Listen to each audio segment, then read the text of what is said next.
మీ జాతకాన్ని మీరే పరిశీలించుకోండి. రెండవ భాగానికి స్వాగతం. ఈరోజు మనం జన్మలగ్నం అంటే ఏమిటో తెలుసుకుందాం. ఒక వ్యక్తి తాను జన్మించే సమయానికి తూర్పున ఏ రాశి ఉదయించి ఉంటుందో ఆ రాశినే జన్మలగ్నం అంటారు.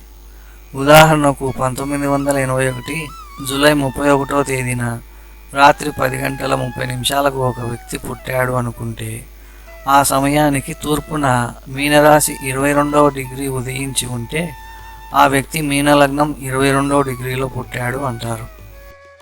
ఇక జన్మరాశి అంటే ఏమిటో తెలుసుకుందాం. ఒక వ్యక్తి తాను జన్మించే సమయానికి చంద్రుడు ఏ రాశిలో ఉన్నాడో ఆ రాశిని జన్మరాశి అంటారు.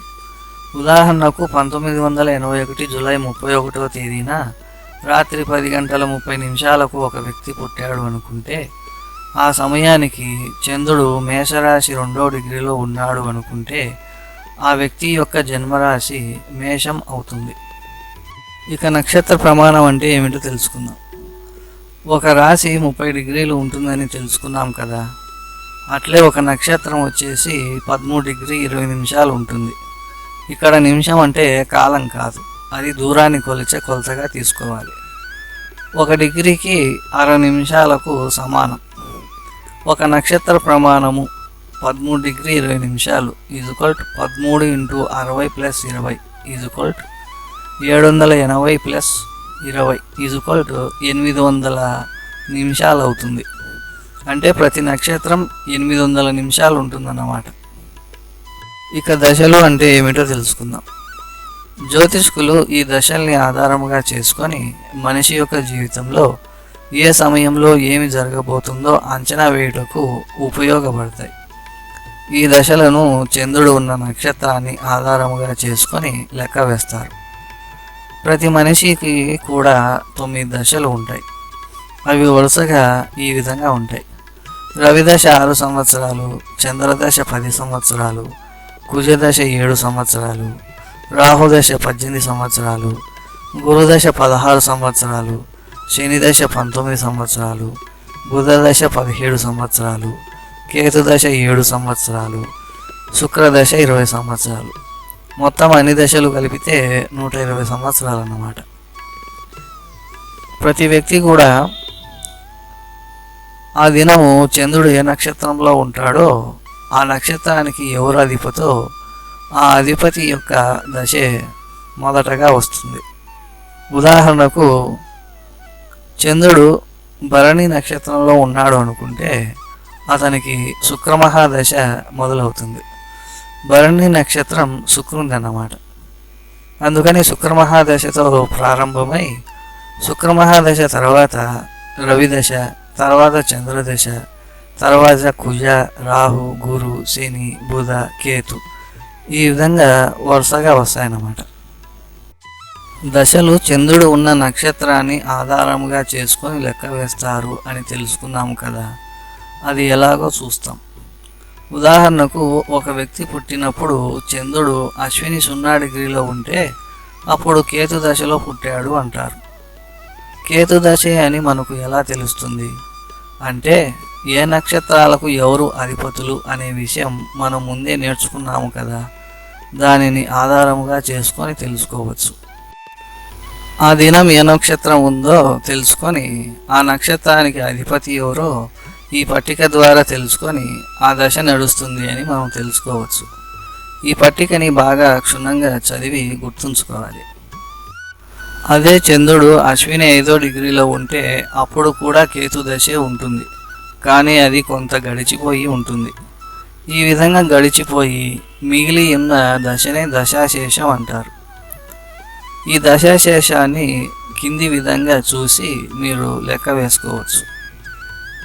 మన రాశి చక్రానికి మేషరాశి మొదటి ఇండ్లు అయినట్లు మన జన్మజాతక చక్రానికి లగ్నం మొదటి ఇండ్లు అవుతుంది. ఈ లగ్నం నుంచి 5వ ఇండ్లు 9వ ఇండ్లు అంటే లగ్నము అంటే 1, 5, 9 ఈ మూడింటిని కలిపి కోణాలు అంటారు. అట్లే ఈ లగ్నము 4వ ఇండ్లు 7వ ఇండ్లు 10వ ఇండ్లు ఈ 4ంటిని కలిపి కేంద్రాలు అంటారు. ఇక్కడ మకర లగ్నానికి ఒక ఉదాహరణ, మీనలగ్నానికి ఒక ఉదాహరణ ఇచ్చాను చూడండి. ఇక్కడ లగ్నం అనేది ఇటు కోణంగాను అటు కేంద్రంగాను తీసుకోవాలి. మన రాశి చక్రంలో 12 రాశులు ఉన్నట్లే మన జన్మజాతక చక్రంలో 12 భావాలు ఉంటాయి. జన్మలగ్నాన్ని తనుభావమని, 2వ గడిని ధనభావమని, 3వ గడిని భాతృభావమని, 4వ గడిని మాతృభావమని, 5వ గడిని పుత్రభావమని, 6వ గడిని శత్రుభావమని, 7వ గడిని కలత్రభావమని, 8వ గడిని ఆయుర్భావమని, 9వ గడిని పితృభావమని, 10వ గడిని రాజ్యభావమని, 11వ గడిని లాభభావమని, 12వ గడిని వ్యయభావమని అంటారు. ఉదాహరణకు వివాహ జీవితం ఎలా ఉంటుంది అనే విషయాన్ని 7వ ఇంటిని బట్టి మనం తెలుసుకోవచ్చు. ఇక్కడ 7వ ఇంట్లో శుభగ్రహము ఉండినా లేదా శుభగ్రహం చే చూడబడిన వివాహ జీవితం బాగుంటుందని చెప్పవచ్చు. ఇట్లా ఒక్కొక్క భావము ఒక్కొక్క విషయాన్ని తెలియబరుస్తుంది. మనకు 12 భావాలు ఉంటాయని తెలుసుకున్నాం కదా. ఈ 12 భావాలు ఏ భావం ఏ విషయాలని తెలియబరుస్తుందో మనము ఈ భావకారకత్వాల ద్వారా తెలుసుకుందాం. తనుభావము అనేది శరీర ఆరోగ్యము, అవయవ నిర్మాణము, అంగ సౌష్ఠవము మొదలగు విషయాలని తెలియబరుస్తుంది. ఇక ధనభావం అనేది చేతిలో ధన చలామణి, వాక్పటుత్వము, మాటకు విలువ, ఇటువంటి విషయాల గురించి తెలుసుకోవచ్చు. ఇక 3వ భావము కనిష్ట సోదర సోదరీమణులతో అనుకూలంగా ఉంటుందా లేదా, ఇరుగు పొరుగు సౌఖ్యం ఉంటుందా లేదా అనే విషయాల గురించి తెలుసుకోవచ్చు. ఇక 4వ భావం, దీని ద్వారా తల్లితో సౌఖ్యం ఉంటుందా లేదా, బంధువులతో సౌఖ్యం ఉంటుందా లేదా, భూయోగం ఉంటుందా లేదా, గృహయోగం ఉంటుందా లేదా, వాహన యోగం ఉంటుందా లేదా మున్నగు విషయాల గురించి తెలుసుకోవచ్చు. ఇక 5వ భావం వచ్చేసి విద్యా పాండిత్యం గురించి, సంతానంతో అనుకూలంగా ఉంటుందా లేదా అనేటువంటి విషయాల గురించి తెలుసుకోవచ్చు. ఇక 6వ భావాన్ని బట్టి శత్రు రోగ రుణ బాధలు ఉంటాయా లేదా అనేటువంటి విషయాల గురించి తెలుసుకోవచ్చు. 7వ భావాన్ని బట్టి వివాహ జీవితం ఎలా ఉంటుందో తెలుసుకోవచ్చు. ఇక 8వ భావం నుంచి మనిషి యొక్క ఆయుష్ను, ఏమన్నా గండాలు అందుకు ఉండాయా, ఇతరుల చేత నిందాపవాద పరాభవముల గురించి, అల్పాయువ పూర్ణాయువ మున్నగు విషయాల గురించి తెలుసుకోవచ్చు. ఈ 9వ భావాన్ని బట్టి దైవభక్తి, గురుభక్తి, ధ్యాన యోగము, నిల్వధనము, తండ్రి ఆర్జించిన ధనము తనకు వస్తుందా లేదా అనేటువంటి విషయాల గురించి తెలుసుకోవచ్చు. ఇక 10వ భావం నుంచి వృత్తి, ఉద్యోగ, వ్యాపారము మున్నగు విషయాలను తెలుసుకోవచ్చు. ఇక 11వ భావం నుంచి ఉపవృత్తులు చేయుట, జ్యేష్ఠ సోదరి సోదరీమణులతో అనుకూలంగా ఉంటుందా లేదా, విశ్వాసపాత్రులైన మిత్రులు ఉంటారా లేదా మున్నగు విషయాల గురించి తెలుసుకోవచ్చు. ఇక 12వ భావం నుంచి ధనము సరిగ్గా వినియోగిస్తారా లేదా, లేదా అనవసరంగా ఖర్చు అయిపోతుందా మున్నగు విషయాల గురించి తెలుసుకోవచ్చు. నేను అన్ని భావకారకత్వాలను పూర్తిగా చదవలేదు, సమయం ఎక్కువ పడుతుంది కనుక చదవలేదు. మీరు మాత్రం అలా కాకుండా ఈ భావకారకత్వాల మొత్తాన్ని ఒక పేపర్పై వ్రాసుకొని బాగా చదివి గుర్తుంచుకోండి. మనకు భావకారకత్వాలు ఉన్నట్లే గ్రహకారకత్వాలు కూడా ఉన్నాయి. వాటిని కూడా చదువుకొని గుర్తుంచుకోవాలి. ఇక్కడ ఉదాహరణకు జ్ఞానోదయము అని ఉన్నది, దాని పక్కన 5 అంకె వేయబడింది. ఈ 5 అంకె 5వ భావానికి సంబంధించిందని, జ్ఞానోదయము అనేది రవిగ్రహానికి సంబంధించిందని మనం గుర్తుపెట్టుకోవాలి. అట్లనే ఇక్కడ అధికారము అని ఉన్నది, దాని పక్కన 10 అని రాయబడింది, అంటే ఇది 10వ భావానికి సంబంధించిందని. అట్లనే అధికారం అనేది రవిగ్రహానికి సంబంధించిందని గుర్తుంచుకోవాలి. ఇక చంద్రగ్రహ కారకత్వాలు, బుద్ధి, దీని పక్కన 5 అంకె వేయబడింది, అంటే ఇది 5వ భావానికి మరియు చంద్రునికి సంబంధించింది అని అర్థం. జలము, ఇది 4వ భావానికి సంబంధించింది.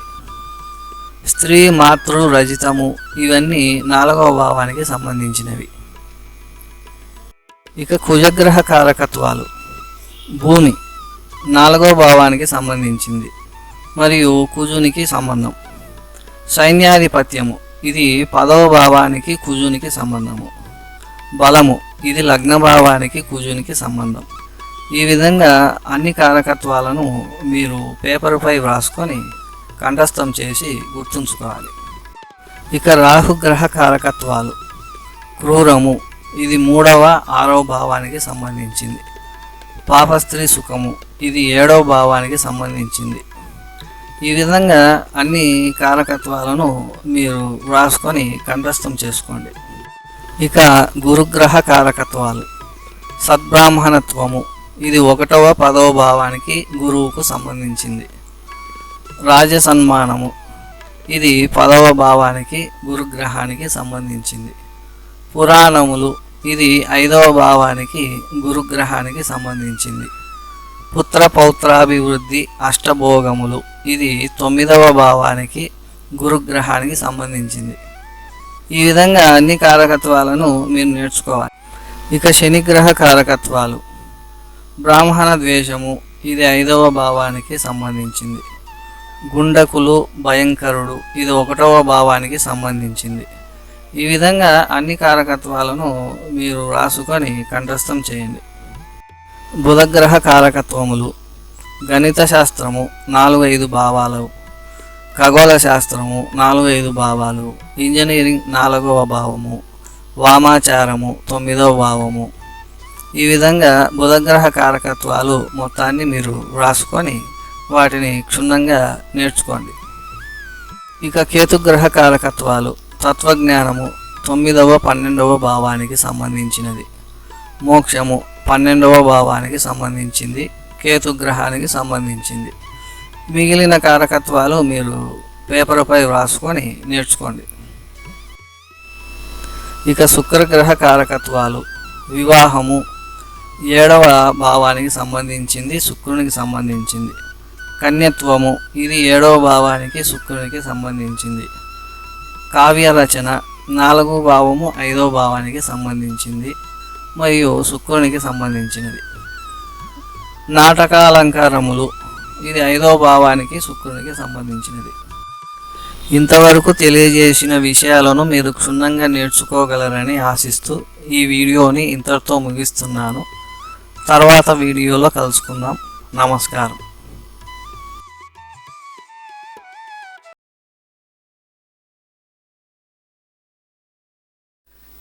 ఈ వీడియో నచ్చితే మా ఛానల్ని లైక్, షేర్, సబ్స్క్రైబ్ చేయండి.